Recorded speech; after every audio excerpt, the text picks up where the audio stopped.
नमस्कार, clean news UP में आपका स्वागत है और वक्त हो चला है दिन भर की सभी ताज़ा खबरों का। नदियों में शवों को बहाने का मामला, यूपी पुलिस ने संभाला मोर्चा। उतराते मिले 39 शवों का कराया अंतिम संस्कार। उत्तर प्रदेश की नदियों में शवों को उतराते मिलने के बाद पुलिस ने अपनी सक्रियता बढ़ाई है। राज्य आपदा मोचन बल पीएससी व पुलिस 24 घंटे नदियों के सघन पेट्रोलिंग कर रही है। एडीजी कानून व्यवस्था प्रशांत कुमार ने बताया कि जिलों से मिली रिपोर्ट के अनुसार अब तक वाराणसी में 7, गाजीपुर में 16, चंदौली में 8 व बलिया में 8 शव नदियों में उतराते मिले थे, जिनकी उचित रीति रिवाज के साथ अंतिम संस्कार कराया गया है। यूपी में अब व्हाट्सएप के जरिए किसानों से होगी खेती की बातें, कृषि विभाग ने तैयार की यह योजना। उत्तर प्रदेश में कोरोना महामारी का प्रकोप ग्रामीण क्षेत्रों में बढ़ने से सतर्क हुए कृषि विभाग ने किसानों से वर्चुअल संवाद बढ़ाने की कार्य योजना की तैयारी की है। किसानों से व्हाट्सएप समूहों के जरिए खेती की बातें होंगी और उनकी समस्याओं का समाधान भी बताया जाएगा। राज्य और मंडल स्तरीय खरीफ गोष्ठियां भी ऑनलाइन ही की जाएंगी। उत्तर प्रदेश के कृषि मंत्री सूर्य प्रताप शाही ने बताया कि ब्लॉक स्तर पर गांव-गांव में बनाए गए व्हाट्सएप समूहों की सक्रियता बढ़ाई जा रही है। आयकर दाता और पेंशन लेने वाली महिलाएं नारी संबल योजना से बाहर, सरकार ने अधिसूचित किए नियम।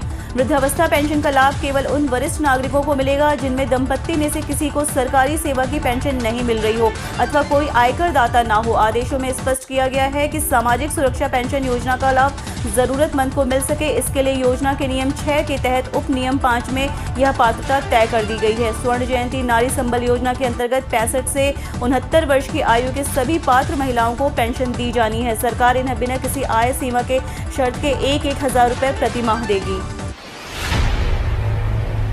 तालाब योजना में किसानों का आज से ऑनलाइन रजिस्ट्रेशन, जानिए लाभ। प्रदेश के कृषि विभाग की ओर से चलाई जा रही खेत तालाब योजना का लाभ लेने के लिए इच्छुक किसान मंगलवार को 8 मई से ऑनलाइन पंजीकरण करवा सकेंगे।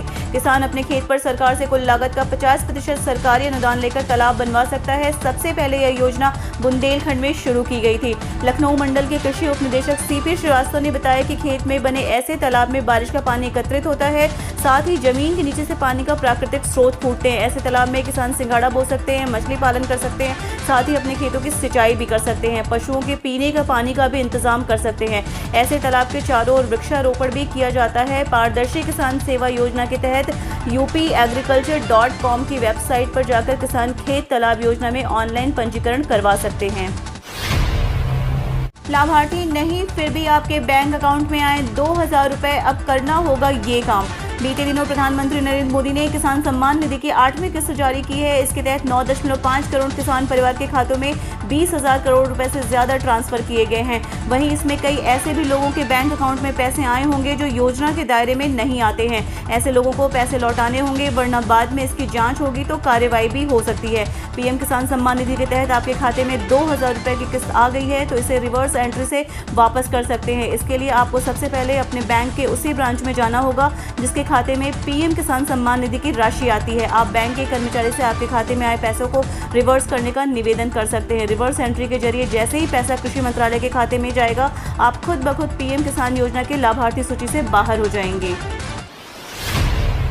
कोरोना की वजह से अनाथ हुए बच्चों के लिए सीएम योगी का निर्देश, सरकार की ओर से हर संभव मदद। कोरोना के प्रकोप के चलते यूपी में कई बच्चे ऐसे हैं जिनके सिर से उनके माता पिता का साया उठ गया है। इस समस्या से जूझते बच्चों के लिए योगी सरकार ने अपनी तरफ से हर संभव मदद का फैसला लिया है। इस रिपोर्ट में जानिए किस प्रकार से सीएम योगी आदित्यनाथ ने बच्चों की तरफ से मदद का हाथ उठाया है।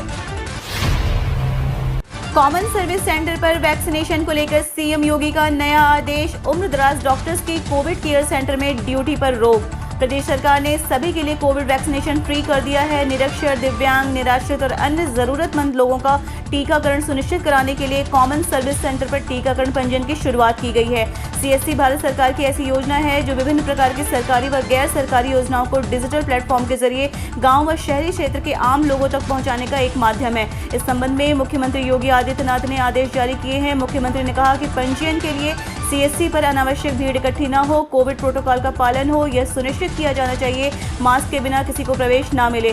तकनीकी रूप से अनभिज्ञ व ग्रामीण वर्ग के लोगों को सीएससी पर यह सुविधा आसानी से मिल जाएगी। बता दें कि प्रदेश में इस समय करीब 85,000 सीएससी हैं। सीबीएसई की तर्ज पर यूपी बोर्ड भी 10वीं के बच्चों का रिजल्ट जारी करेगा। सीबीएसई की तर्ज पर यूपी बोर्ड ने भी हाई स्कूल का परीक्षा फल जारी करने की तैयारी शुरू कर दी है। बोर्ड के सचिव दिव्याकांत शुक्ल की ओर से प्रदेश के सभी जिला विद्यालय निरीक्षकों को पत्र भेजकर उनके हाई स्कूल के छात्रों के छमाही एवं प्री बोर्ड के अंक वेबसाइट पर अपलोड करने का निर्देश दिया गया है। निर्देश पर जिला विद्यालय निरीक्षकों ने स्कूल के प्रधानाचार्यों को पत्र भेजकर 18 मई तक अंक अपलोड करने के लिए कहा है। सचिव दिव्यांका की ओर से कहा गया है कि 18 मई तक छमाही एवं प्री बोर्ड परीक्षा के अंक वेबसाइट upmsp.edu.in पर अपलोड किए जाएं। इससे पहले सीबीएसई ने इंटरनल असेसमेंट के आधार पर 10वीं के छात्रों का रिजल्ट तैयार करने का निर्णय लिया है।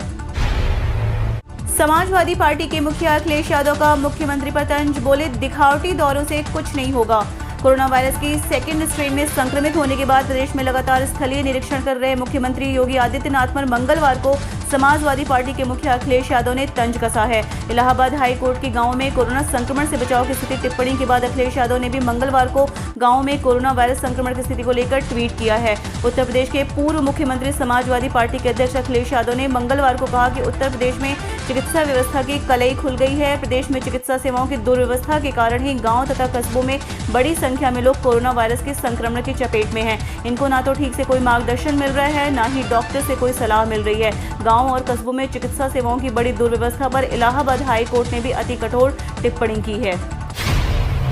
तबाही मचाते हुए आगे बढ़ रहा चक्रवाती तूफान ताऊते, यूपी दिल्ली में होगी बारिश, यहां ऑरेंज और येलो अलर्ट। गुजरात में चक्रवाती तूफान ताऊते की वजह से 4 लोगों की मौत हो गई और राज्य के पश्चिमी तट पर इससे भारी तबाही मची है।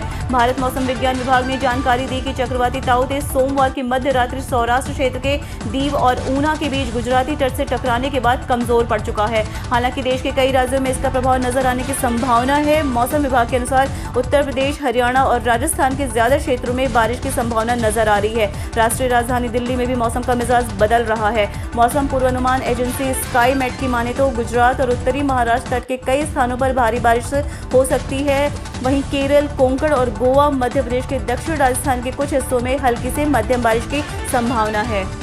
हम रोज ऐसी ही न्यूज लाते रहेंगे। यदि आपने अभी तक क्लीन न्यूज यूपी को सब्सक्राइब नहीं किया है तो फटाफट सब्सक्राइब कर ले, साथ ही बेल आइकन को दबा दें ताकि कोई भी अपडेट मिस ना हो।